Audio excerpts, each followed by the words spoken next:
falar hoje a respeito de um assunto tão importante como esse, né, do suicídio, cada vez mais frequente na sociedade moderna.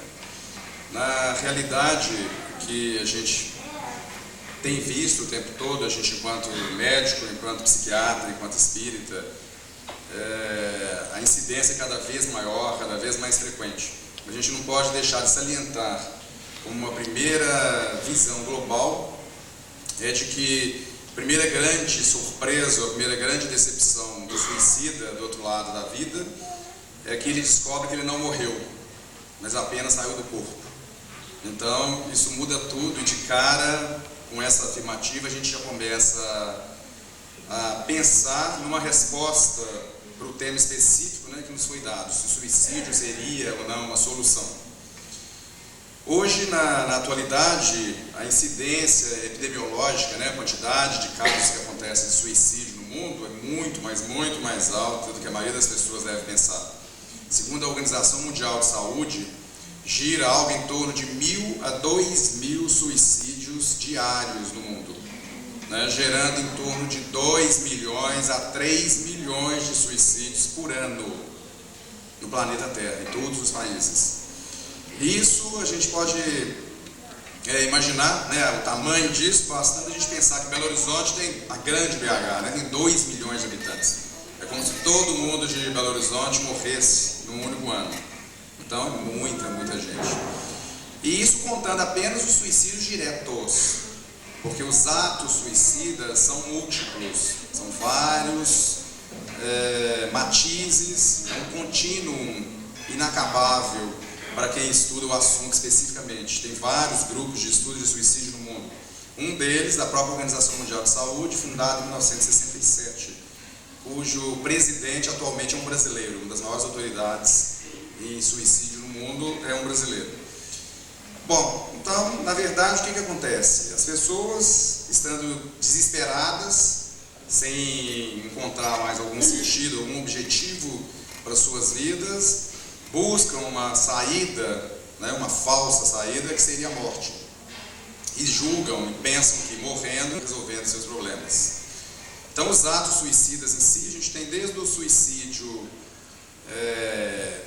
consumado, né, o êxito letal que a gente fala, né, a morte nessa hora tem êxito, ela que ganha, que é o que a pessoa buscava. Então, na realidade, a pessoa conseguiria morrer.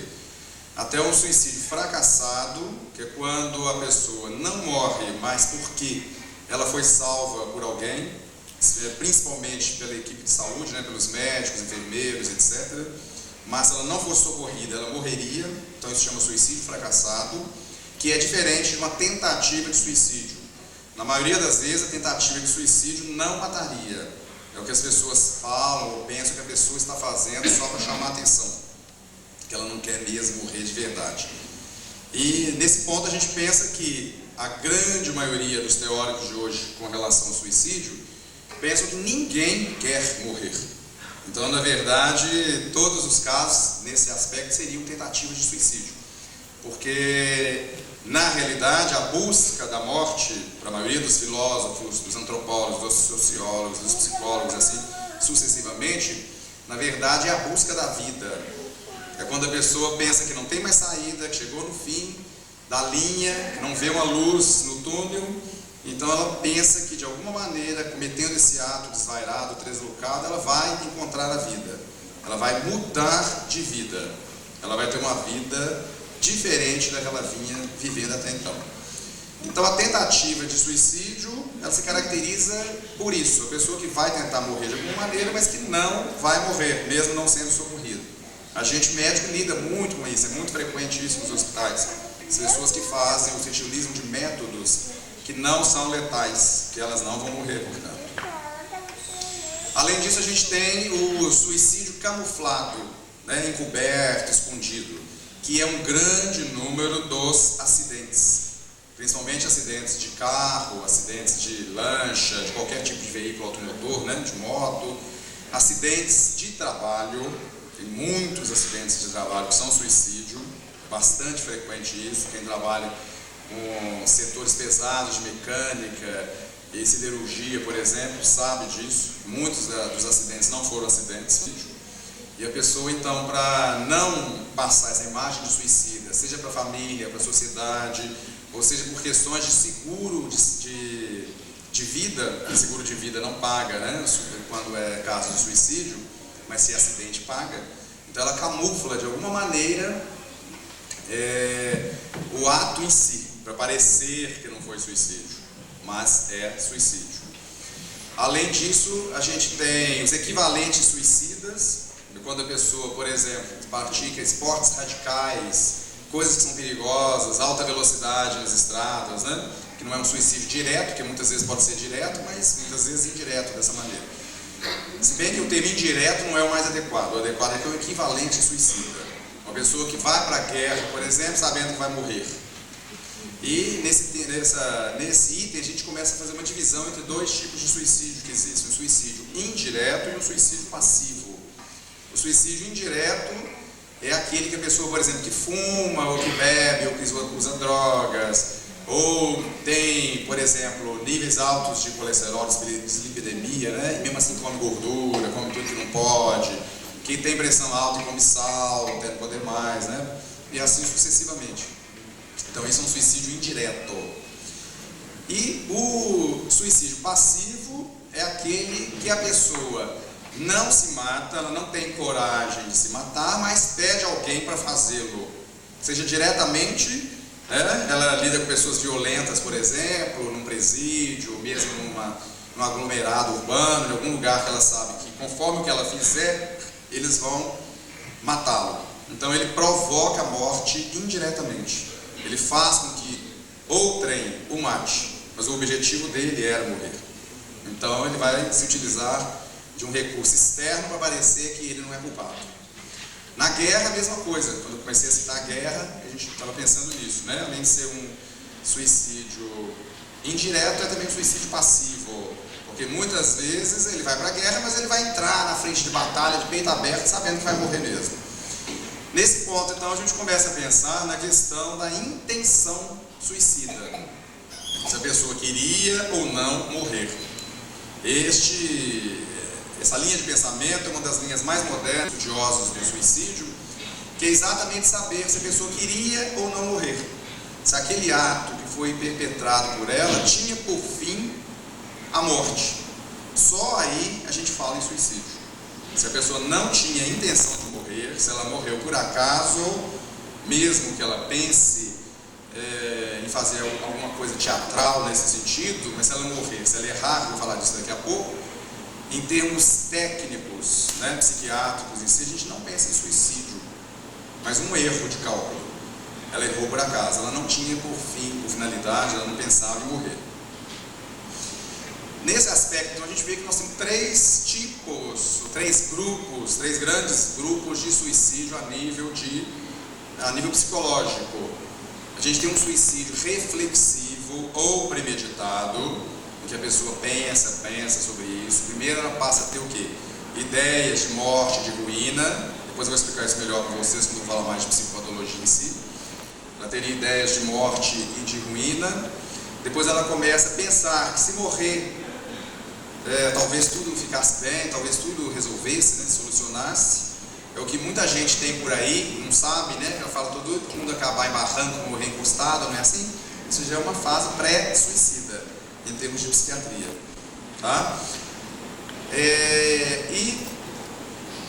A pessoa, então, depois passa a planejar o suicídio, numa outra fase, para depois ela executar. Ela vai escolher o método, a melhor maneira, se ela vai querer ser salva ou não, e assim sucessivamente. Se ela vai dar brecha para que alguém encontre a tempo de salvá-la, que vai determinar se ela realmente tem a intenção ou não de morrer. Esse é o primeiro grupo, o suicídio reflexivo ou premeditado. No segundo grupo, em termos psicológicos, seria o grupo do suicídio impulsivo ou em curto-circuito. É quando a pessoa não pensa o que faz, é um desatino agudo, abrupto, numa impulsividade, ela executa o ato e morre. O que, em termos técnicos, a gente pode chamar de raptus, em latim, que quer dizer a pessoa ser tragada ou acometida rapidamente, abruptamente, morte. humanidade seria vencedora. A morte estaria por trás disso, porque ela não chegou a pensar nem a raciocinar. Ela fez um ímpeto. E, num terceiro grupo, seria o suicida depressivo propriamente dito, né? A pessoa que pensaria sobre isso num contexto mais amplo, mais demorado, muitas vezes, até ela chegar a executar o ato em si. Em relação a isso, então, a gente começa a ver que a gente tem eixos de pensamento em relação ao suicídio, né? A palavra, por exemplo, suicídio, ela foi cunhada aí, entre aspas, pela primeira vez por um religioso, De Fontaine, um francês, em 1737, que, em termos etimológicos, né, vem de sui cedere. Sui é a si mesmo, a ele mesmo, o próprio, né? Por daí, por exemplo, a expressão sui generis, próprio daquela espécie, próprio daquele gênero. E cedere quer dizer matar. Então, matar-se a si mesmo. Essa foi a primeira vez que se começou a tentar explicações, seja religiosas, morais, científicas, psicológicas, sociais, antropológicas, vários anos da ciência. Foi daí para frente que começou a tentar catalogar o que era suicídio, começaram a se fazer pesquisas. Não foi aí que o suicídio apareceu, é claro. O suicídio existe na humanidade desde que a humanidade existe na face da Terra. É igualzinho a gente responde para muitas pessoas que perguntam para a gente, desde quando existe a mediunidade na Terra? Existe desde que o ser humano existe, desde que existem dois planos de vida. E o suicídio também existe desde essa época. Os casos de suicídio são muito antigos, os relatos, né? Eu quero dizer, nas primeiras civilizações a gente tem relatos em praticamente todos os escritos da humanidade. Seja os escritos do Extremo Oriente, como a Bíblia, um dos grandes exemplos, né? No Gilgamesh na Babilônia, nos hieroglifos do Egito, e assim sucessivamente até a gente cair nas civilizações mais avançadas, entre aspas, como na Grécia Antiga, que o suicídio era muitas vezes até meritório. Para Zenon, por exemplo, o fundador de uma corrente filosófica importante, o estoicismo, que Paulo muito provavelmente comungava dessas ideias, né? Paulo tem características estoicas. Zenon falava que todas as vezes que o ser humano estivesse em condições de miserabilidade orgânica, social, política, econômica, se ele tivesse com alguma doença terminal, que seria mais honroso que ele se matasse. E Marco Aurélio, outro estoico, por exemplo, já da fase tardia, Marco Aurélio do estoicismo já romano, né, dos primeiros séculos, terceiro século depois de Cristo.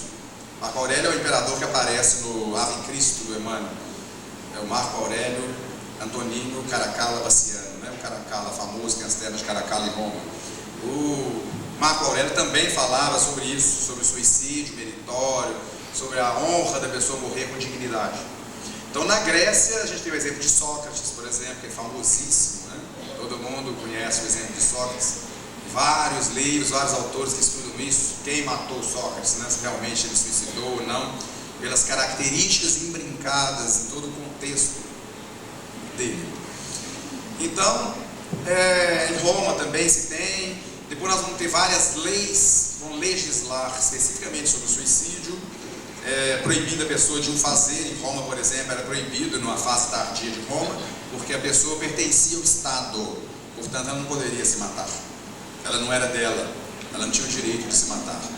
Até entrar na Idade Média, passando aí pelo cristianismo primitivo, nós vamos ter vários autores cristãos primitivos que vão discutir muito a questão do suicídio. Por exemplo, se os mártires cristãos não eram suicidas, porque eles sabiam que iam morrer, se eles negassem a Jesus, eles não morreriam. Então tem um monte de questões filosóficas por trás disso. Até que a igreja vai proibir, no ano de 538, 539, se não me engano, vai novamente fixar a proibição de qualquer meio que pudesse levar à morte, inclusive indireto.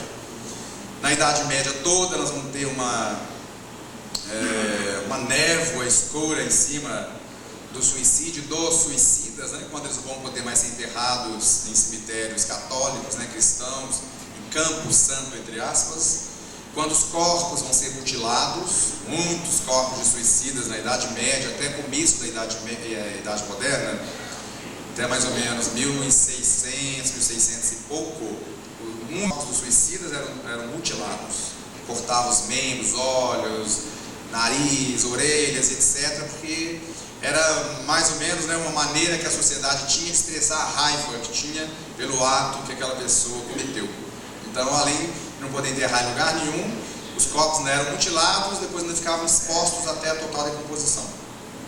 Aí, por exemplo, a gente tem aqui o exemplo de Tiradentes, que o corpo também foi exposto, é na mesma linha de raciocínio.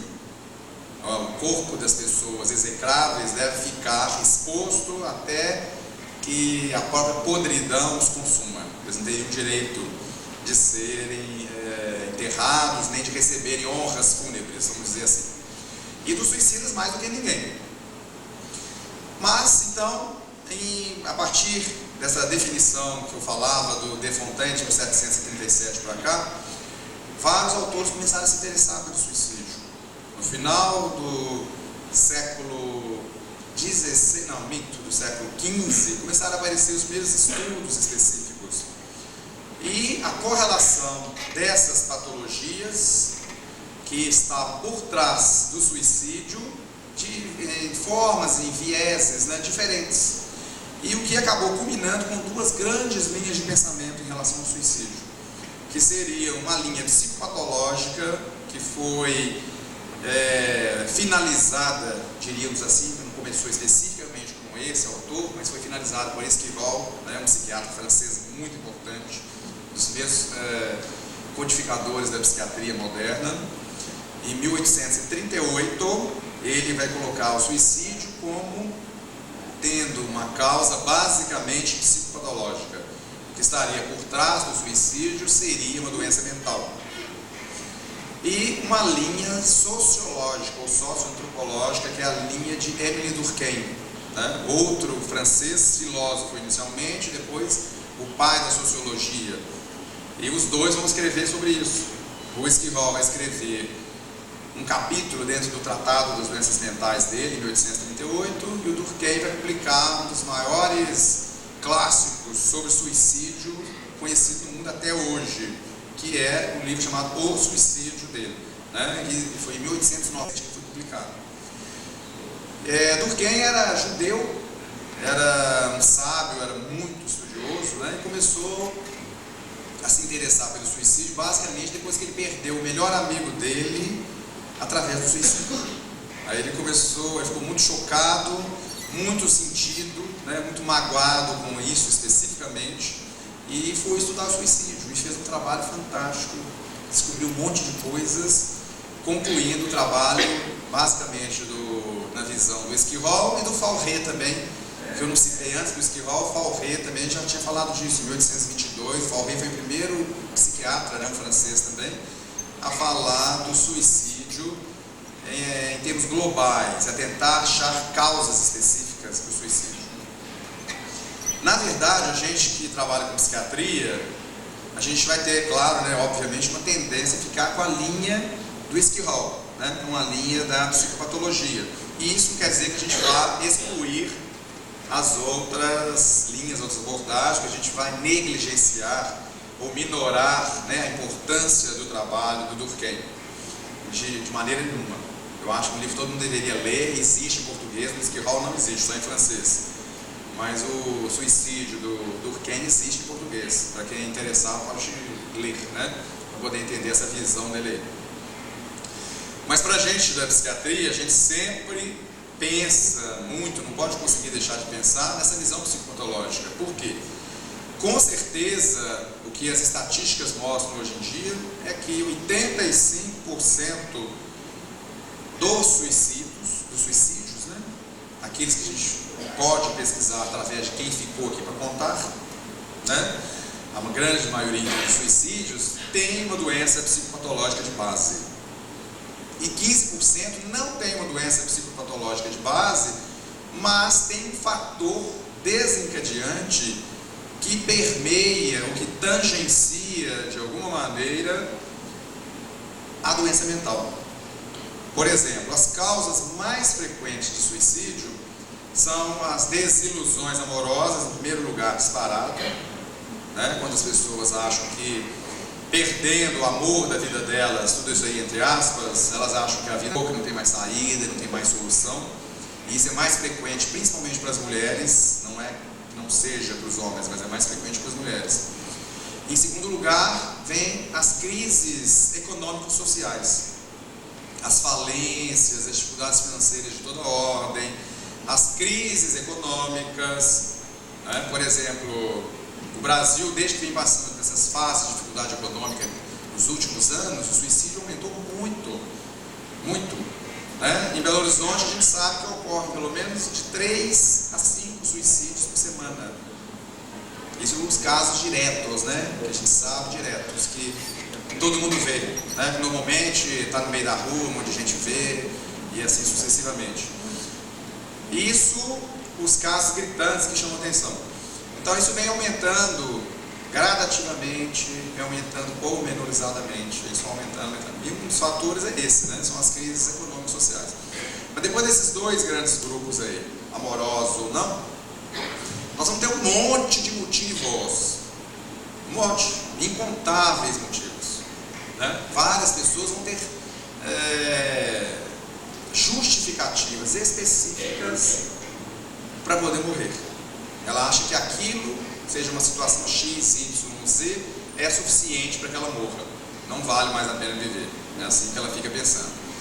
Isso nos leva a pensar, né, gente da área de saúde mental, que a pessoa não pode estar bem. Ela não pode estar normal. Ela tem que estar fora das suas faculdades mentais. Ela tem que estar doente para poder pensar dessa maneira. Ou ela está com um quadro depressivo, que é o mais frequente, nós vamos falar um pouco aqui por causa da importância disso. Ou ela está com algum tipo de ideia delirante, alguma coisa que não é verdade, mas que para ela é. O delírio também vem do latim, e aquele sulco que a charrua faz na terra, na hora das plantações, né? Aqueles buracos que vão fazer aquelas linhas para poder a gente colocar a semente, aquilo em latim é lira. Delirar é sair da linha, né? Então quando a gente tem uma linha de pensamento de normalidade, a gente está com um raciocínio normal, seja em termos de forma, de conteúdo, de expressão do pensamento. A gente está fora dessa linha, a gente está pensando de uma maneira equivocada, de uma maneira que não é correta, que não expressa a realidade. Por isso que a gente fala que a pessoa está fora da realidade, está delirando, então ela está fora dessa linha. Então, muitos casos de suicídio também são levados por pensamentos delirantes. E para a gente que é espírita, a gente sabe que muitas vezes por influenciações espirituais específicas. Bom, o tempo é curto, eu sei que não vou poder falar de tudo, então eu escolhi algumas coisas para falar, para a gente poder entender isso. De maneira geral, o que importa mais para a gente, no grosso desse pensamento? São os transtornos afetivos. Seriam as depressões ou o transtorno afetivo bipolar. Muitas pessoas estão deprimidas. Agora, aqui, por exemplo, se a gente fizer uma pesquisa, eu sei que eu vou achar um monte de gente aqui com depressão. Por quê? Depressão é a doença de maior prevalência na humanidade. 25% da população mundial agora sofre de depressão. Ou seja, 1/4 da população do mundo sofre de depressão. Em cada 100 pessoas, 25 estão com depressão. Então, se aqui tiver 100, 200, não sei quantos tem aqui, se tiver 100, nós vamos ter 25 aqui. Em qualquer lugar do mundo que essa pesquisa for feita, nós vamos encontrar esse índice. E, infelizmente, menos de 3% vão procurar ajuda. Ou seja, em cada 100 deprimidos, agora se a gente pegar 100 deprimidos, não 25 dentro de 100, mas 100 deprimidos, só 3 vão buscar ajuda. Tá? Isso aqui no Brasil, que é uma cultura latina e que as pessoas de maneira geral não valorizam o lado psicológico, não valorizam psiquiatria, nada disso. Para vocês terem uma ideia, nos Estados Unidos, nós temos mais do dobro de psiquiatras do que o resto do mundo todo junto. Porque a cultura americana valoriza demais a psiquiatria. Então é o oposto do resto do mundo. E, de maneira geral, ninguém quer ir no psiquiatra, não é assim? Ninguém está doido, né? tô doido, eu não vou no psiquiatra, não tem nada, isso é bobagem, eu não vou tomar remédio, não vou ficar viciado no remédio, não é assim? Pois é, isso é uma coisa que tem que ser mudada. Isso, vamos falar um pouquinho dessa depressão para a gente poder entender. A depressão, então, ela, de maneira geral, a grande maioria das pessoas pensa que depressão seja igual a tristeza, não é assim? Ah, eu não estou triste, eu não tenho nada não, eu não estou triste, isso é bobagem, isso vai passar. Todos nós, na verdade, temos períodos de tristeza, é natural que seja assim. A gente tem flutuações específicas dentro de um certo nível, de um certo patamar. A gente pode andar aqui dentro, por exemplo. A gente não pode ir lá em cima ou ir lá embaixo, nós vamos sair desse patamar específico. Então todos nós temos alegrias e tristezas. Nós não podemos viver rindo o dia inteiro, o tempo todo, feito povo alegre, né? Porque também nós saímos fora da realidade, mas também nós não temos que ficar tristes o tempo todo, porque o mundo é triste, é ruim, não vale a pena e assim por diante. Esses dois polos são polos doentios. Mas na verdade, a tristeza não é o sintoma ou o sinal mais importante da depressão. Quando ela aparece, a depressão já está avançada. O sintoma mais importante da depressão é a perda de prazer nas atividades diárias. É quando a gente começa a fazer as coisas porque tem que fazer, senão a gente não faria. Vou trabalhar porque eu tenho que trabalhar. Eu tenho que sustentar meus filhos, tenho que sustentar a mulher, eu preciso de dinheiro para viver, para fazer isso, fazer aquilo, seja lá o que for. Então é por isso que eu vou trabalhar, senão eu não trabalharia mais. Eu vou estudar porque eu tenho que estudar. Se for um jovem, uma pessoa mais nova, uma pessoa mesmo mais velha que esteja estudando. Eu vou, por exemplo, uma dona de casa, mesmo homem, hoje em dia as funções domésticas são bem mais divididas, né? Então eu vou lavar vasilha porque tem que ir lavar, senão não lavaria. Eu vou arrumar a casa porque tem que arrumar, vou cuidar de menino porque tem que cuidar, eu vou ficar com meus filhos porque tem que ficar, senão não ficaria. Esse é o primeiro sinal. Quem tiver com isso já deve buscar ajuda, tá? Já não está bem, está na hora de procurar ajuda. Secundariamente a esse, nós vamos ter um monte de outros sintomas. Aí começa a aparecer o quê? Insônia, a gente não dorme mais, né? A gente acorda de madrugada e não consegue dormir mais. A gente chama isso de insônia terminal. É a pessoa que vai para a cama, dorme, passa a acordar no começo meia hora antes do horário habitual, depois 1 hora, depois 2, depois 3, depois quando chega 3 ela não está dando conta mais, né? Se ela acordava, por exemplo, 8 da manhã, ela passa a acordar 7h30, depois passa a acordar 7, 6, 5, vai só diminuindo, dormindo no mesmo horário que ela dormia anteriormente. A insônia terminal é característica de depressão. A insônia inicial, ao contrário, quando a pessoa vai para a cama e não consegue dormir, custa dormir, rola na cama, conta carneirinho, vai ler, apaga a luz, acende luz, liga a televisão e peleja para dormir, essa, ao contrário, é característica de ansiedade. Pessoa muito ansiosa, que ficou ansiosa o dia inteiro, elétrica, ligada a todo vapor, né? Energizada, vitaminada, etc., como todo mundo fala hoje na gíria, de noite não consegue dormir. Os dois polos, na verdade, são o mesmo problema. Por quê? Depressão e ansiedade são irmãs gêmeas, inseparáveis, carne e unha, tá? Todo mundo muito ansioso pode se preparar que vai ficar deprimido no futuro. Sem chance, tá? Sem chance, não tem jeito de não ser assim. Por isso que a gente tem que cuidar da ansiedade agora, enquanto tem tempo, tá? Quando a gente perceber que está demais, né? Epa, peraí, está demais, está exagerado, menos. Conversa, pode conversar com vocês mesmos, viu? Ninguém vai achar que vocês estão doidos, não. Conversa baixo que ninguém escuta, aí não vai ter perigo. Então, conversem com vocês mesmos, dão tempo, para, relaxa, medita, porque ficar ansioso, ficar agitado, ficar acelerado é um caminho para a depressão. Eu não sei se vai dar tempo a gente falar isso aqui de transtornos ansiosos, provavelmente não deve dar. A gente tem um monte de transtornos ansiosos, né? Transtorno do pânico, que todo mundo conhece por aí, que hoje está na moda, né? Transtorno obsessivo compulsivo, que é esse que eu sou especialista, que é esse cara aí na frente que eu coordeno no centro de estudos. O transtorno de ansiedade generalizada, o transtornos fóbicos de maneira geral, seja fobia simples, fobia social e assim sucessivamente, um monte de transtorno. e vão voltar para os transtornos depressivos, então, senão a gente vai ficar no outro. O depressivo agora é mais importante em relação ao suicídio. Então as pessoas vão começar a apresentar insônia, aí vão começar a somatizar em qualquer lugar. Somatizações sempre são também sinais de depressão.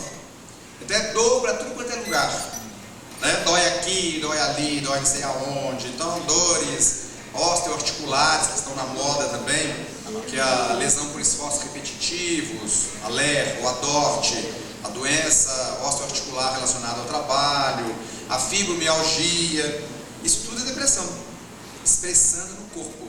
Por quê?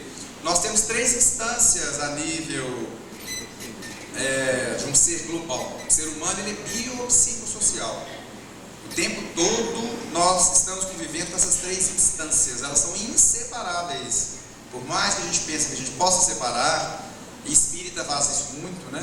Tenta seguir muita dicotomia cartesiana, e sempre que eu falo em meio espírita, eu costumo falar isso, vocês estão muito demodé, né? Porque Descartes já está fora de moda há muito tempo nesse sentido. A visão hoje é o global, é holística, é tudo ao mesmo tempo agora, é simultaneamente. Essa separação entre corpo e alma, ela é somente didática. O próprio livro dos Espíritos, na questão 27, fala isso pra gente. Não tem como a gente dissociar, tá bom? Depois vocês vão lá no livro dos Espíritos e leiam, que não vai, senão eu vou entrar em outro assunto. Mas então nós temos um aspecto biológico, que são o corpo, né?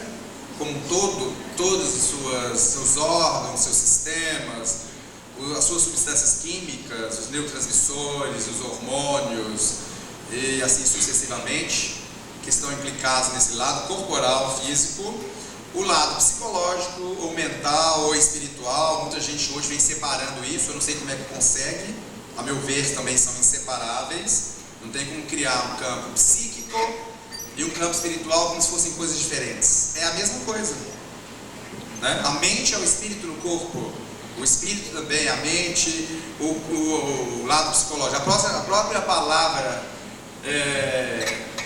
psique, né? Que vem de psirré, na realidade, do grego, psirré, quer dizer alma. Então não tem como separar isso. Aí as pessoas hoje estão separando um lado psicológico e um lado espiritual. É a mesma coisa, tá? É tudo em bloco, não tem como separar. Esse aspecto, então, psicológico específico, que vai fazer isso, né? E aí eu acho que o latim expressa melhor do que o grego, porque a psirré do grego só existia depois da morte. Se a gente pegar Homero, a Ilíada, o Odisseia de Homero e for estudar, nós vamos encontrar isso facilmente. É quando a pessoa morria, é que saía. Então, na verdade, psirré é o nosso espírito dos espíritas. Enquanto a gente está encarnado, a palavra que expressa melhor é a palavra latina alma. Alma vem de ânima, ou seja, aquilo que anima, aquilo que faz funcionar. Então a alma que faz o nosso corpo funcionar. Em termos técnicos, filosóficos, o mais correto é a gente separar dessa maneira. Enquanto a gente está encarnado, a gente diz alma, não espírito. E enquanto a gente está desencarnado, é que a gente diz espírito. Bom, mas vamos voltar lá então. E um aspecto social, que é a nossa ligação, as nossas relações interpessoais. De maneira geral, quando a gente fala o aspecto social, todo mundo pensa em dinheiro, né? O aspecto social, econômico, socioeconômico. Isso é uma coisa que faz parte do social, mas não é o todo. O todo social, na verdade, são as nossas relações interpessoais, as ligações que a gente faz com as outras pessoas, seja na família, na rua, na sociedade, na escola, no trabalho. Esse é o lado social. Então nós temos 3 instâncias aí, voltando a essa linha de raciocínio, biopsicossocial. Então no campo psicológico, nós vamos ter ansiedade. Ansiedade é um sintoma psicológico, não é nem orgânico nem social. No campo biológico, nós vamos ter angústia. Angústia é a expressão somática, corporal da ansiedade. Então, quando a gente tem DORT, LER, fibromialgia, isso tudo que eu estou explicando para vocês, vou explicar mais umas coisas ainda, isso é angústia. Quando a gente levanta e fala de manhã, né? Hoje eu estou angustiado, na verdade nós estamos nos apropriando de um termo que é da psiquiatria, foi cunhado por psiquiatras franceses e alemães do século XIX, de uma maneira errônea. tá? Angústia, quando vocês estão falando assim, vocês estão querendo falar que estão tristes, que estão abafados, que estão deprimidos. Isso não é angústia, não. Angústia é expressão corporal. Se a gente estiver suando, passando mal, tremendo, com dor de cabeça, cefaleias, enxaqueca, diarreia quando recebe uma notícia, com prisão de ventre que a gente não consegue evacuar a semana toda, e assim sucessivamente, N doenças psicossomáticas a gente tem, aí nós estamos tendo angústia, a expressão corporal de uma ansiedade. E no campo social, né, essa terceira e última instância, nós vamos ter medo. A expressão de ansiedade e angústia no social é medo. Se a gente olhar para outra pessoa, a gente percebe que ela está com medo. E quando a gente olha nas pessoas que estão com intenção suicida, ou que acabaram de tentar quando é no hospital que a gente está atendendo, o que a gente percebe nelas, assim, claramente é o medo. É o jeito que a pessoa expressa no social. Mesmo que ela não diga uma palavra, ela vai expressar no faces o medo, vai estar estampado. Tá bom? Então vamos voltar na depressão lá. Então a pessoa vai estar com isso tudo, vai estar somatizando, vai estar com uma série de doenças, vai estar com insônia já, vai estar ou não comendo nada com anorexia, porque não acha mais graça em nada, não tem graça em comer nada, ou vai estar comendo demais, tudo que vê pela frente, né? E vai comer tudo que passar, vai engordar até não poder mais. Então uns vão emagrecer demais, outros vão engordar demais. Isso é relativo de pessoa para pessoa. A depressão apática, de maneira geral, ela não vai comer. A depressão ansiosa, ela vai comer demais. Vai juntar as duas coisas. Vai haver ainda, por exemplo, uma alteração da libido, uma diminuição da libido, do desejo sexual, da frequência de relações, do prazer obtido nas relações, até não ter prazer nenhum. Tem um monte de gente que não tem prazer nenhum. E assim sucessivamente. Então, à medida que a pessoa vai piorando, essa depressão vai agravando, aí ela começa a ficar triste. Aí aparece a tristeza. Ela já andou muito carregando a depressão. Não tem mais jeito. Aí começa a pesar demais. E aí ela entristece. Aí que as pessoas às vezes começam a perceber. Pode já ter anos de evolução. Quantas pessoas em depressão crônica? Quantas pessoas passaram a vida toda fazendo as coisas que tem que fazer? 10 anos, 15 anos, 20 anos. Só vai conseguir expressar isso muito mais tarde, muito posteriormente. E outros não, conseguem expressar de uma maneira mais rápida. Então isso é variável. O certo é que quanto mais rápido a gente perceber isso e buscar ajuda, seja em nós mesmos, ou quando a gente perceber num parente, num amigo, no companheiro e etc., a gente também levá-lo de alguma maneira a buscar ajuda, mais rápido nós vamos poder ajudá-la, evitando que ela pense no suicídio. Porque o suicídio é o fim desse sofrimento atroz, porque a depressão é um sofrimento muito pesado, muito difícil, muito grande. Embora muita gente diga que é frescura, que é bobagem, que está na moda, não é assim? Não é nada disso. A depressão é uma doença séria. Tem repercussões nessas três instâncias que eu disse. A pessoa, depois disso tudo, então, ela começa a entrar em quê? Em ideias de menos-valia, de baixa autoestima, que ela não vale nada, não serve para nada, ela não é ninguém, ela não conseguiu fazer nada que ela deveria ter feito na vida. Ela começa a se prender ao cis. Se eu tivesse feito isso, minha vida teria sido diferente. Se eu tivesse casado com fulano, ia ser de outro jeito. Se eu não tivesse casado com cicrana, seria de outra maneira. Se eu tivesse ido morar nos Estados Unidos, não é? Um monte de cis que são habitualmente falsos. Porque a pessoa não foi porque não era para ir. Ela não fez de outro jeito porque não era para fazer. Isso não quer dizer determinismo não, tá? Nós podemos e devemos mudar a nossa vida, mas a vida, de maneira geral, corre da maneira que tem que ser. Bleger, um grande psiquiatra, fala que toda conduta é a melhor conduta, porque é aquilo que a pessoa é capaz de fazer. Se ela não casou com fulano e sim com Beltrano, é porque ela só deu conta de casar com Beltrano. Não ia adiantar ela querer casar com ciclano. Ela não conseguiria, não daria certo, não era para casar, tanto que não casou. Então, Se a gente tiver fé o suficiente, que eu vou falar depois, mais para frente, sobre os aspectos espirituais em si, nós vamos ver que a vida está correndo do jeito que é para correr. E o que a gente tem que mudar de verdade, que vai nortear a nossa vida, é a nossa conduta moral. E não ficar pegado em coisas passadas, já acabaram, já foram. Não tem mais como mudar. Todo mundo sabe disso. Tanto que existe o adágio popular, não é? Que não adianta chorar o leite derramado. Não existe?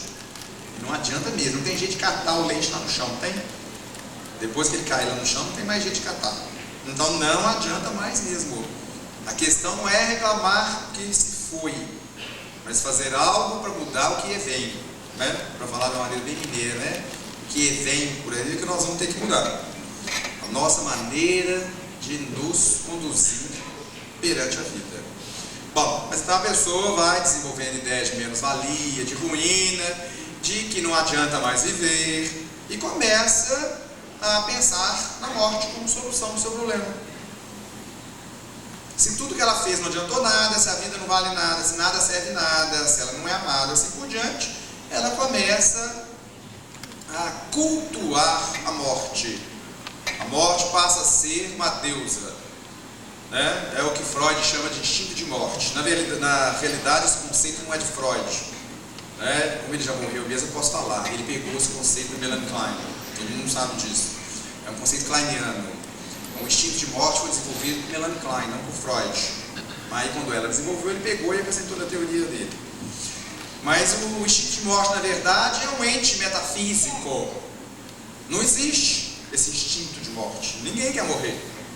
Existe o oposto. O seu paradoxo sim existe, né? Existe um instinto de vida. Todo mundo luta para viver. Faz tudo para viver, para permanecer vivo. Se for cair uma bomba aqui agora, todo mundo sai correndo. Não sai? Duvido que alguém vai ficar aí. Na hora H, todo mundo sai correndo. Por quê? Porque sai. Mesmo que não for cair, se alguém gritar ali que vai cair, conforme o jeito que ele gritar, né? Se ele for bom ator, igual aquele rapaz do começo, sai todo mundo correndo. Porque acha que vai cair mesmo. Então, o instinto de vida sim existe. E é esse instinto que a gente deve preservar. Mas, as pessoas portadoras de depressão, como eu vinha dizendo, né, 15% delas vão tentar suicídio. É um índice muito grande. E 5% vão conseguir. Vão ter êxito, vão entrar naquele grupo de atos suicidas, vai entrar no suicídio consumado. Para descobrir do lado de lá que não adiantou nada. Vai descobrir que não adiantou nada, né? Na verdade, aí a gente começa a entrar no aspecto espiritual em si. Para nós que somos espíritas, que sabemos que a vida nem começa e nem acaba nessa existência, para nós que somos reencarnacionistas, né? Sabemos que, na realidade, a gente não resolve um problema, um sofrimento, uma dor, uma dificuldade qualquer, uma vergonha. Muitos suicídios são cometidos por vergonha. Vergonha disso, vergonha daquilo, por causa de desonra, e assim sucessivamente. A gente não resolve isso cometendo um ato pior do que o primeiro. Ninguém tem o direito de tirar a própria vida. Só Deus. Nós não vamos morrer, vamos sair do corpo. E o que vai acontecer quando a gente pensa nisso, pensa que nós vamos estar solucionando o problema? Na verdade, nós vamos estar agravando o problema. A gente sabe que a carne, a matéria, né, o nosso corpo físico, a gente está falando que é matéria, né, mas há muito tempo a matéria não existe mais. Montesquieu, desde 1550 e pouco, já falava que os materialistas morreram por total ausência de matéria. Na verdade, a gente acha que a matéria é antimatéria. Montesquieu já falava disso. A matéria verdadeira é a matéria do lado de lá.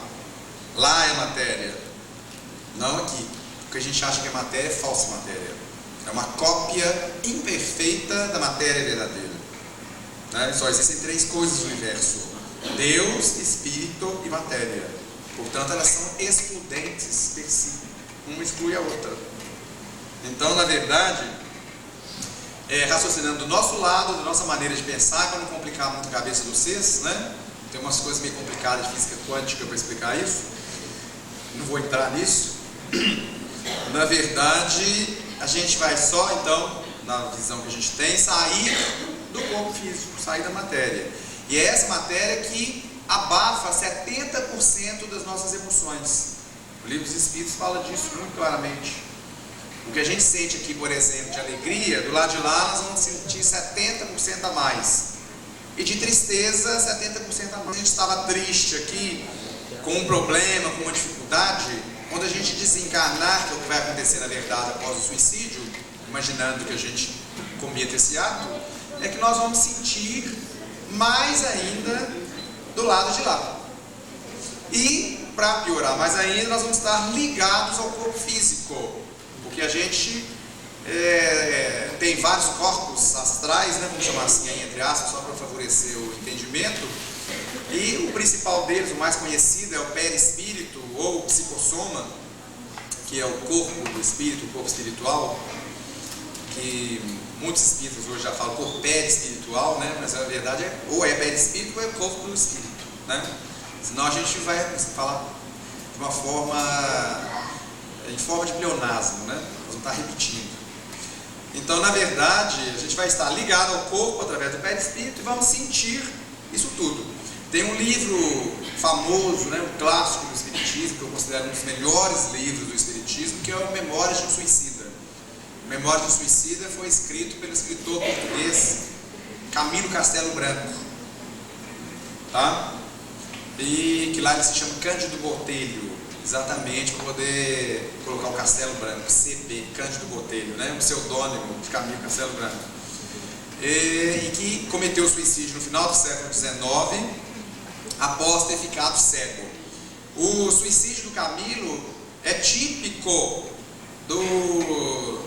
da constelação suicidógena que a gente fala em psiquiatria, de tudo aquilo que leva a pessoa a suicidar, que é depressão, solidão ou isolamento afetivo e doença orgânica. Esses três fatores são cruciais em termos de suicídio, tá? Eu vou falar para vocês um pouco, então, porque eu não falei em alguns aspectos epidemiológicos. O suicídio é muito mais frequente em homens do que mulheres, tá? Muito mais frequente. 75% das mortes por suicídio são homens e 25% são mulheres. Isso porque, de maneira geral, os homens cometem suicídio com meios mais letais, como arma de fogo, pular na frente de trem de ferro, de prédios altos, assim sucessivamente. Tá bom? Isso não quer dizer que eu estou ensinando ninguém a fazer isso, né? Até porque todo mundo sabe, né? Mas é só para a gente poder os aspectos específicos disso. E as mulheres, de maneira geral, esqueci do enforcamento também, né? A primeira causa de morte por suicídio é enforcamento. Depois é que vem arma de fogo, depois que vão descendo aí, né, venenos, assim sucessivamente.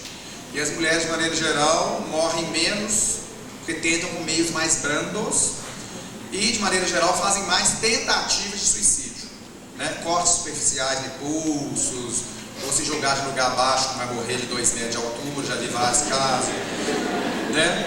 E coisas assim, quase que anedóticas, né? Mas é porque teatrais, de uma certa maneira, né? Um dos tipos específicos de suicídio, tem um monte de classificações, né? Uma outra classificação que eu poderia ter pensado seria essa. Uma dessas classificações atribui a muitos suicídios, na verdade, características teatrais, que são para chamar atenção. E isso não quer dizer que a pessoa não queira morrer, tá? Aquela velha história de que a pessoa que fala não faz é mentira. Muitas que falam, fazem, tá? Não acreditem nisso. Deem importância, deem valor e procurem ajudar a pessoa. E da mesma maneira que é só o calado que faz, também não. Tá bom? Então tem que prestar atenção nisso. E o suicídio é mais frequente ainda hoje em dia entre os 60 e os 70 anos, que é quando a pessoa está com essa tríade aí da constelação suicidógena que eu falei.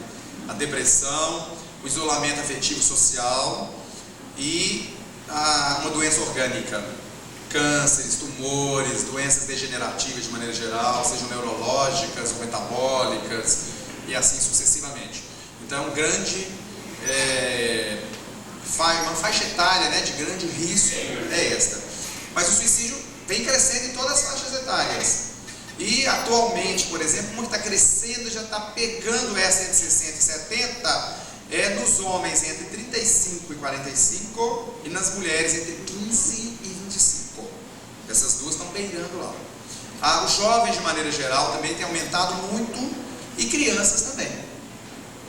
A única exceção que existe dessa relação é de homem para mulher, de homem morrer mais do que mulher, são 2 países orientais, na China e na Índia. Na China e na Índia, as mulheres morrem mais triplo do que os homens de suicídio.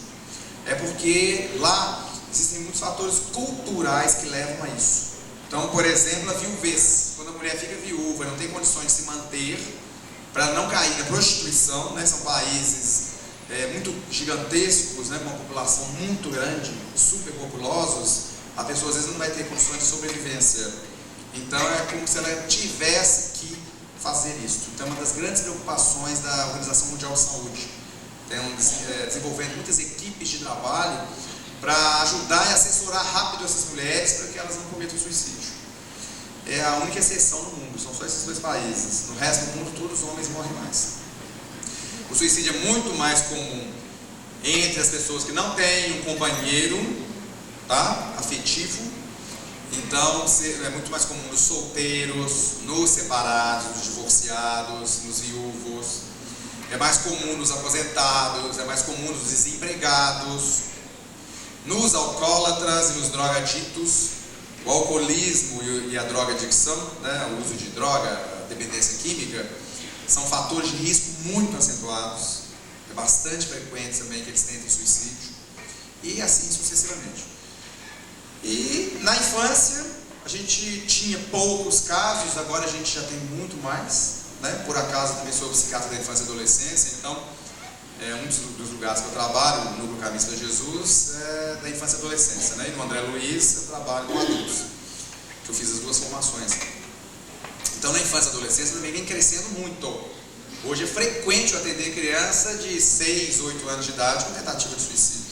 E Deus sabia casos de suicídio com êxito letal, nessa faixa etária. No Japão é frequente, normalmente por questões de vergonha e abandono social, porque os pais têm que trabalhar 28 horas por dia, né? É 4 além das normais do dia todo, porque não tem onde morar, não tem onde ficar, aqueles cubículos, né? Dormir naqueles casulos e assim sucessivamente. Então o abandono afetivo da infância é muito grande no Japão. O índice de drogadicção lá está muito alto por causa disso, e um monte de fatores, pela própria desagregação e da desestruturação familiar, que é outro grande fator de risco. Famílias desestruturadas, pais separados, brigas, confusões, abandono. Às vezes os pais são separados, mas estão próximos dos filhos. E muitas vezes, o que mais acontece hoje em dia é o oposto. Os pais se separam e quem cuida do filho, normalmente, geralmente é a mãe, que tem que trabalhar para poder sustentar os filhos, então ninguém cuida. Não é assim? Ninguém cuida. Porque é a questão das responsabilidades sociais específicas. E um monte de outros fatores, né? Mas vamos voltar lá então no Memórias de um Suicida, do Camilo Castelo Branco, que disse que ele tinha essa constelação suicidógena aí. E ele vai relatar pra gente, através da mediunidade da Ivone Pereira, né? Tudo que lhe aconteceu por causa do suicídio. Ele preso aos despojos, no Vale dos Suicidas, sofrendo horrores, até depois de muito tempo ele ser resgatado, conseguir ser levado para a colônia Maria de Nazaré, né, que é coordenada por Maria. O suicídio é tão grave que Jesus colocou para cuidar dos suicidas a mãe dele, né, um dos espíritos mais puros do planeta Terra. É Maria de Nazaré que coordena o centro, um dos centros, né? Provavelmente todos, a gente não sabe, mas a gente tem notícia desse, em relação aos suicidas.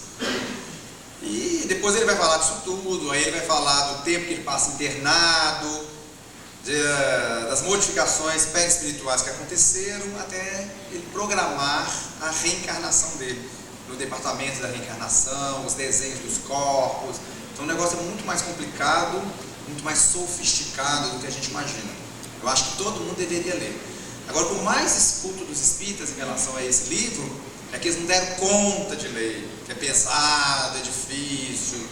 Eu não sei porquê. Eu sempre fico assim meio intrigado porque as pessoas falam que não conseguem ler. É igualzinho o mundo aqui fora, não tem diferença nenhuma. né? Então eu acho que vocês devem se empenhar, devem se esforçar para poder conseguir ler. Bom, mas se a gente então está triste, está desesperançado, está sem vontade de viver, sem vontade de fazer nada, onde será que nós vamos encontrar solução para esse problema? Já que a morte não é, já que nós vimos que o suicídio não é, o suicídio não vai resolver nada disso. Eu penso que seja em Jesus, né? No Evangelho. Então está um aqui. No Sermão da Montanha, todo mundo conhece, no comecinho dele, nas chamadas famosas bem-aventuranças, eu acho que nós temos solução para tudo isso. Olha só. Vou ler para vocês igualzinho, que eu ia contar com minhas palavras, para não ficar diferente. Então Jesus, né, vendo a multidão, subiu ao monte, sentou-se e os discípulos se aproximaram, abriu a boca e os instruiu nesse termo: felizes os pobres de coração, porque o reinado de Deus lhes pertence. Felizes os afligidos, porque serão consolados. Felizes os despossuídos, porque herdarão a terra. Felizes os que têm fome e sede de justiça, porque serão saciados. Felizes os misericordiosos, porque os tratarão com misericórdia. Felizes os limpos de coração, porque verão a Deus. Felizes os que procuram a paz, porque se chamarão filhos de Deus. Felizes os perseguidos por causa da justiça, porque o reinado de Deus lhes pertence. Felizes vós, quando vos injuriarem e vos perseguirem, e vos caluniarem de tudo por minha causa. Ficai contentes e alegres, pois vosso prêmio no céu é abundante. Da mesma forma perseguiram os profetas que vos precederam. O Sermão da Montanha, gente, todo mundo sabe, né, uma das passagens mais bonitas do Evangelho. Na realidade, o sermão são 3 capítulos de Mateus, capítulo 5, 6 e 7. Esse é o começo do 5. Então, Jesus fala para a gente sobre isso tudo. Sobre mesmo debaixo de um monte de dores, de dificuldades, de problemas, ele cita vários aqui.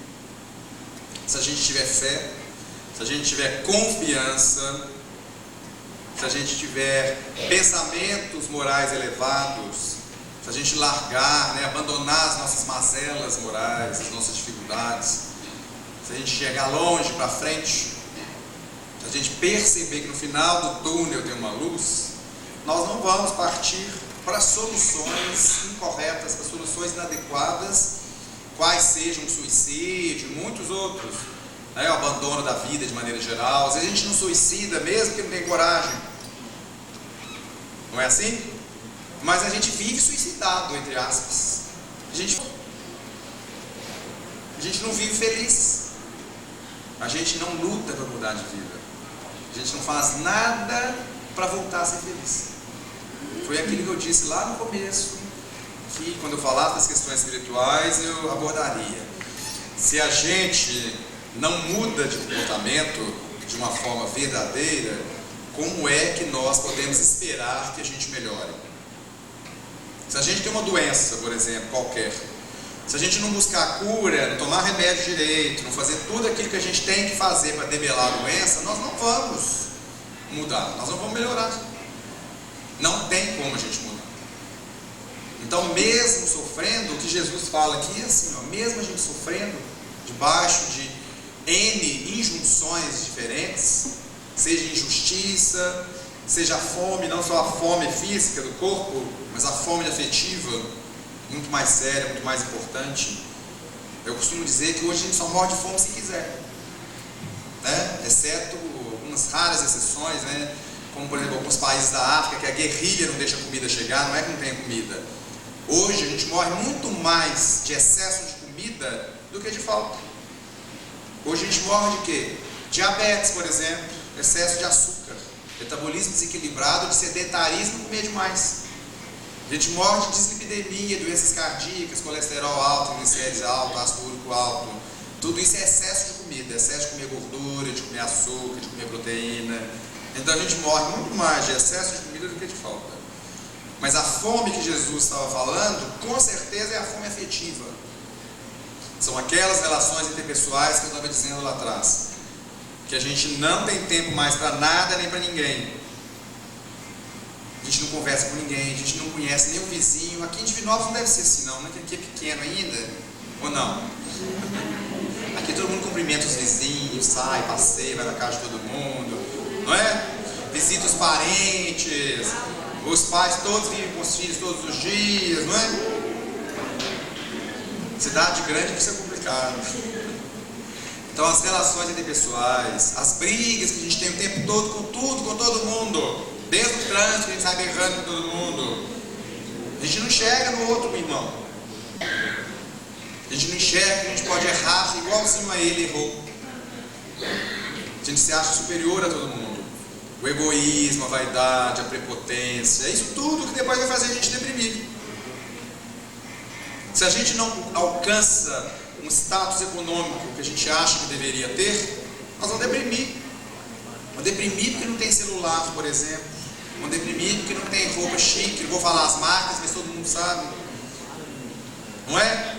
Deprimir que a casa não é assim ou não é assado, porque não tem carro zero, não tem Mercedes e assim sucessivamente. Porque o ser humano cada vez mais tem trocado o ser pelo ter, como se o ter significasse algo. E todo mundo sabe que caixão não tem gaveta. Nós não vamos levar nada disso. Nós vamos levar somente os nossos valores morais, a nossa bagagem espiritual, a nossa mala que a gente faz sempre, a cada dia para ir para o lado de lá, é uma mala moral. Não cabe mais nada. O resto tudo vai ficar aí. Porque não nos pertence, não é nosso. Nem o nosso corpo físico nos pertence. Nós vamos ter que deixar ele aí. Então nada disso justifica as depressões que a gente tem. E vocês devem estar olhando assim para mim, achando que eu estou exagerando. Vocês não sabem os casos que eu atendo todo dia. Um monte de gente deprimida por causa dessas questões específicas. A questão da justiça, por exemplo, quando Jesus fala aqueles que têm fome de justiça, quantos e quantos de nós nos achamos injustiçados por causa do orgulho, da vaidade, da prepotência. De novo, a gente se julga superior aos outros. Então nós somos injustiçados. Não é o outro, não. Quanto mais a gente se sente injustiçado, geralmente o outro é que é. Porque a gente projeta aquilo para poder se defender. Quantas vezes a gente erra? Errar é humano, é natural que a gente erre. Quantas vezes eu atendo pessoas com depressões gravíssimas porque erraram? Todo mundo que deprime, que errou, está redondamente internado. Errar faz parte da vida. O problema não é errar, não. O problema é permanecer no erro. Essa que é a diferença. Quando a gente percebe que está errado, a gente tem que mudar. A culpa, na verdade, não é uma coisa para a gente ficar cultuando, porque ela vira remorso. Do latim remorsere, que quer dizer o quê? Amassar. Ficar toda a vida batendo para amassar uma coisa. A culpa não é isso. Não serve para isso. A culpa é um sinalizador. A culpa é mostrar que a gente errou. Epa, errei, peraí. Então deixa eu ver o que eu vou fazer agora que eu sei que eu errei. Tem jeito de consertar? Tem jeito de reparar o erro? Eu posso ir lá pedir desculpa? Eu posso devolver em dobro, como Zaqueu disse? Todo mundo que eu lesei? Se tiver jeito, corre e devolve, vale a pena. Vale a pena, porque não é assim que fala em outra passagem da Bíblia? Reconciliai com o vosso adversário enquanto estáis a caminho com ele, para que ele não te entregue ao juiz, o juiz não te entregue ao meirinho, o meirinho te encerre na prisão. Na verdade, né? De lá não saireis até pagardes o último centil, o último centavo. O centil é a menor moeda judaica da época. Por quê? Se a gente não reconcilia com o adversário, seja exterior ou seja interior, com nós mesmos, né? Aí entra o perdão, tanto o perdão para com o próximo, quanto o auto-perdão, que hoje em dia tem ficado fundamental para a gente pensar.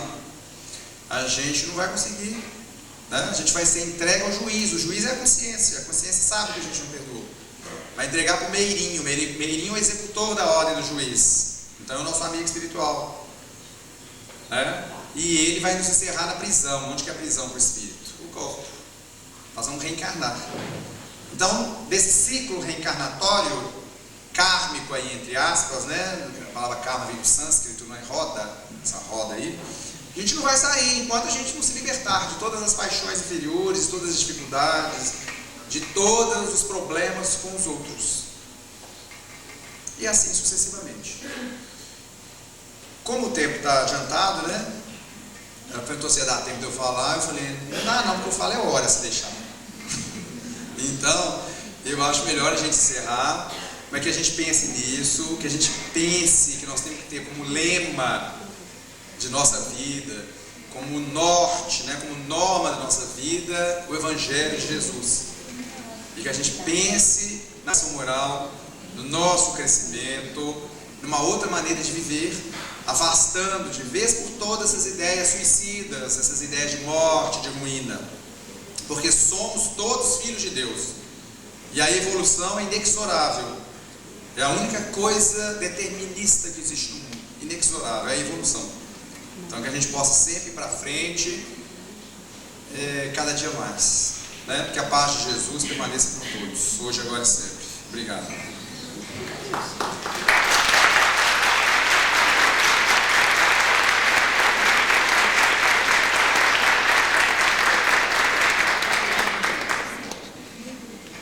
Com isso eu deixei uns 15 minutos para pergunta, né? Se alguém quiser perguntar alguma coisa. Gente, se tiver alguma pergunta, o Wander vai estar à disposição, tá? Pelo tema dele bastante, né? A gente tem que refletir realmente muita informação que nós não sabemos, pelo menos eu não.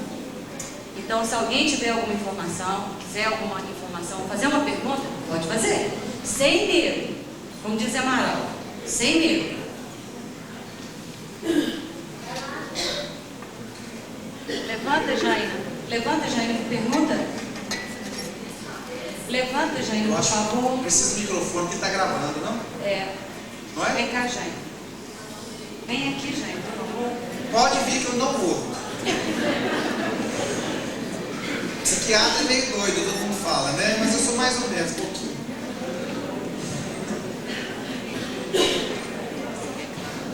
Eu queria saber se pessoa que é esquizofrênica e que comete suicídio, que é a mesma coisa de uma pessoa que é normal. A mesma coisa você diz em relação às consequências? Isso. Eu não citei um monte de doenças psiquiátricas por algum tempo, né? A esquizofrenia, depois da depressão, os suicídios mais frequentes são os esquizofrênicos. Aquilo que eu comecei a citar da atividade delirante. Não é a mesma coisa para nenhum deles. Tanto faz aí a patologia que a pessoa tiver. Se a pessoa tiver algum tipo de patologia mental, ela vai ter atenuantes. Obviamente vai ter atenuantes, a misericórdia divina. Quando é muito diferente de uma pessoa que comete suicídio, meditando, ou porque faliu, né, por alguma questão específica que a fez entrar no desespero agudo e comete o suicídio. Quando a pessoa como você está falando, esquizofrênica e comete suicídio, é claro que ela vai ter atenuantes. Mas o ato em si continua sendo suicídio. Não tem como separar. É como, por exemplo, você se queimar, né, numa panela no fogão, você pode se queimar sem querer esbarrar na panela e queimar, ou pode se queimar deliberadamente. Ir lá e colocar a mão na panela quente e queimar. De qualquer maneira, a consequência vai ficar, que é a queimadura. Seja acidental ou provocada, a queimadura existe. Você vai ter que tratar, vai ter que ir no hospital, vai ter que drenar as bolhas, passar remédio, assim sucessivamente, dependendo do grau da queimadura. O ato continua existindo, vai ser socorrido da mesma maneira, mas as consequências vão ser bem menores do que quando a pessoa faz deliberadamente, porque ela está fora da razão. E muitas vezes é até induzida ao suicídio por espíritos menos felizes, né? Que a gente, de maneira geral, no espiritismo chama de espíritos obsessores. Eu não gosto muito dessa palavra, não, porque eu acho que estigmatiza esses irmãos que estão do outro lado. Mas para eu falar aqui de uma maneira didática, que é o jeito que todo mundo conhece, normalmente eles são induzidos. Então as consequências são menores, mais brandas, mais leves. Eu não sei se é isso ou se é outra coisa. Fica aconselhado para não cometer mesmo o que a gente deve fazer. O esquizofrênico ou para qualquer pessoa? Não. O esquizofrênico é buscar ajuda, buscar tratamento, né? Porque a esquizofrenia hoje tem tratamento. Quando o esquizofrênico hoje busca ajuda, gente específica, a esquizofrenia hoje é uma doença muito bem controlável. A gente tem medicamentos muito eficazes. O problema maior da esquizofrenia na atualidade é que a maioria dos esquizofrênicos acha que não precisa tratar, que ele não tem nada, que é bobagem, que os outros que estão doentes. O grande problema da esquizofrenia é a gente convencer a pessoa que ela tem que tratar. Quando ela se conscientiza que precisa, eu tenho um monte de pacientes assim, estão tratando, então ótimo, não tem problema nenhum. Agora, quando ele acha que não precisa tratar, que é bobagem, que não tem que tomar remédio, aí vai só complicando, né?